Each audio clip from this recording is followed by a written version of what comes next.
Okay, so first position is where I live. I see through my eyes.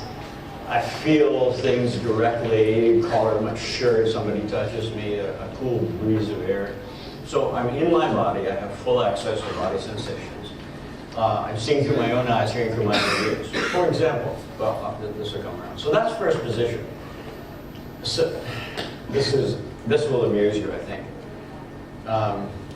I never, ever, showing how alert I was, I never, ever thought when we worked out triple description, first, second, and third position, I always thought that my focus should be on training people to achieve third position and second position. It never occurred to me that people wouldn't have a first position. But that's the most frequent thing I actually run into.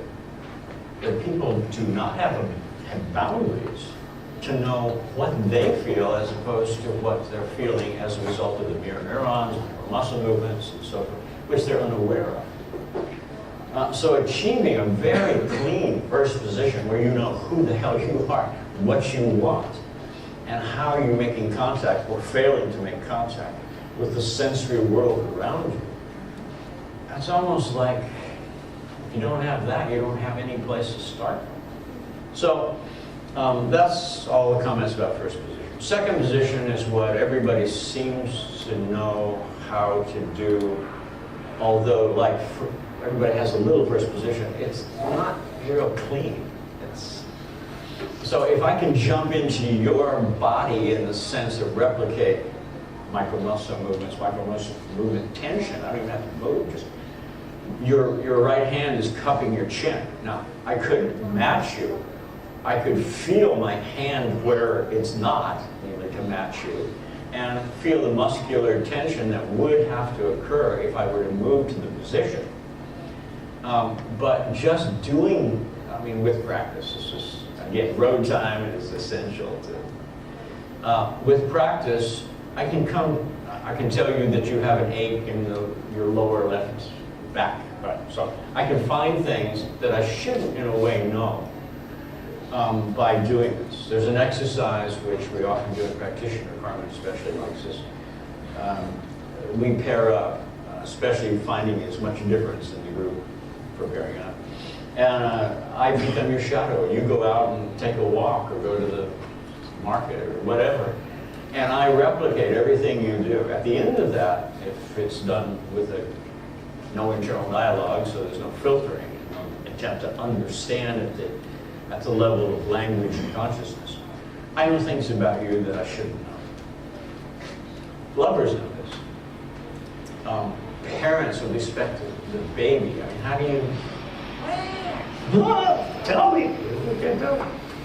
Have I mentioned the signing option? So there's lots of new choices about that. But second position, and I know, especially nurses, some doctors, but nurses who can walk into a room of patients and triage by doing second position with each one of them. And then she'll tell the doctor, this one's got X. And the doctor will go, how do you know? Check it, I know. And as a matter of fact, much of the lab work and much of the diagnostic work which follows this triage is simply a confirmation of what the nurse already got. Now, there's a huge burnout among medical people. And this has several sources. The single most important thing you could do for a person who works, like many of you, in a high-pressure context where you're in contact with lots of people with lots of different states and conditions, some of which are not very healthy, is to have a filter. So that you have the freedom to deeply connect with someone without assimilating stuff that calls into question your health and well-being. So if you don't have that filter, the assistance, it's a 5-minute job. You have signals, involuntary signals, it's a 5-minute job to set it up. Then you gotta go test it and make sure it works the way you want it to. So that's first and second. Third position is at higher logical level. If I'm in third, I can see John over there. So the third position is clearly a disassociation from the kinesthetics of the first over there. In third, all positions have strong kinesthetics. I don't know how you can really do quality work and have quality experience without that system being available. Now, there are contexts. You're injured, there's an accident, you're giving first aid to someone who's more injured than you. You won't know you're injured. That is, you literally choose to ignore the sensations in your body because you've evaluated them as non-fatal and stable enough that you can attend to caring for other people in a disaster situation, an accident or an earthquake or a tsunami. So there's this disassociation kinesthetically between first position John over there and third position John over here.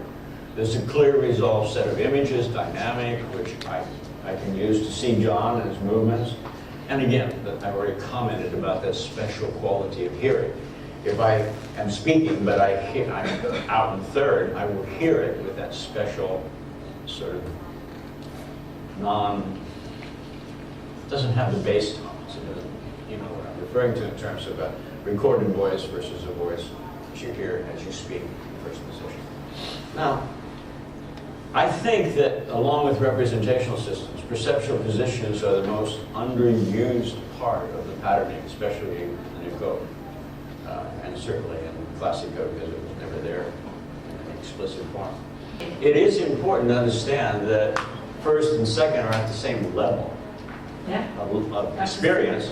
Third position is a different level, it's a different logical level. It includes first and second, at least potentially. Some people have the style of going to second before they go to third. It's just an automatic one. They're checking what's on the other side, and then they go to third. And they have a better appreciation of the relationship between themselves in first and the person who they went to second with. So, and some kind, you know, the baby who's crying, you know what the baby needs if you go to second. So, I mean, there's lots of applications, the triage you give. So I don't have any particular comments about what I consider an appropriate or optimal sequence. It's going to be dependent on two things: the context you find yourself in and the intention you have. If you need information about what's going on in a second, go get it. Carmen has an exercise which in Asia people go crazy about because it's very, very trancy, very, very old to sleep. What she has is you sit in a chair and she has a target state that you picked. This is a typical third position. And you can look around the room and see people are doing it as they're considering for third, what I'm proposing. And now you move with micro muscle movements so slow that you sense every bit as you rise from the chair and then slowly turn and move over and finally get there and adopt the position. You do this a couple of times and you memorize every sensation you can get to. There's a Feldenkrais exercise that's very similar to this. And then you now have a continuous connection between the first and the third. And at some point, first will start dropping out, and third will come in, that is, the kinesthetics will remain, blah, blah, blah. So it's a very elegant drill. It takes 15 minutes to do it, and we practice it every time. So that's a way. You'll run into clients who are caught in third. They haven't had a body sensation in a long time. This happens a lot to successful business people, leaders in certain domains, and they have no kinesthetics. All the really fine decision makers I've ever modeled exit on a kinesthetic. So for example, if they've got three options they're considering, the ideal will run images of option number one, both third and first, in there, feeling what it feels like, and especially from third. Okay. Blah, blah, blah, blah, blah. And then they'll ask themselves questions about what they looked at. So there's this loop between the visual and the auditory internal dialogue until they have refined the images through the use of these questions to the point where they, okay, I got that, I understand that. And then they'll step in officially and feel what it feels like to be that, to do that. They store that feeling, shake off, they run the second one. Again, a visual auditory loop until they've developed it. Second feel, and the third one. And they typically feel which one feels best. That's the decision point. Just kinesthetics. This manipulation of representational system, and notice it's intimately involved with the triple description, which we started out talking about. Now, to finish the thought, for someone who is caught third, reverse the process. So you've got to get them into some state where they have body sensations, access, but then give them a path to follow. Which now, a lot of people can jump. They see themselves over there in third, so then they're there. It's a leap. If you follow this very, I think, smooth, elegant connection, is Carmen's purpose for teaching first and third and so on. You'll end up jumping. Just like, I assume if you do meditation or hypnosis, you notice that after you've really mastered this, you've really practiced it, the flicker of a thought is enough. You don't have to go through the induction. Like the games, New Code games, which I'm so sorry we haven't used ubiquitously in these days because the states that ensue and the learning acceleration is beautiful. But in those New Code games, you achieve these altered states, so-called high-performance states. And the trick is to have those on demand, so you never have to do the game. The game is to teach you, like the induction part of self-hypnosis or mantra and meditation, is to teach you how to get there. It's the connecting that I just talked about with Carmen, teaching people going first and third. But once you have memorized physically the physiology of neurology and biochemistry, you get it all, of the high-performance states coming out of multiple practices on each one of these games, because they have the states that emerge are quite distinct. Then you jump. In this case, you manipulate your own physiology and your voice, which are intimately connected, to, on demand, go to the state that you want.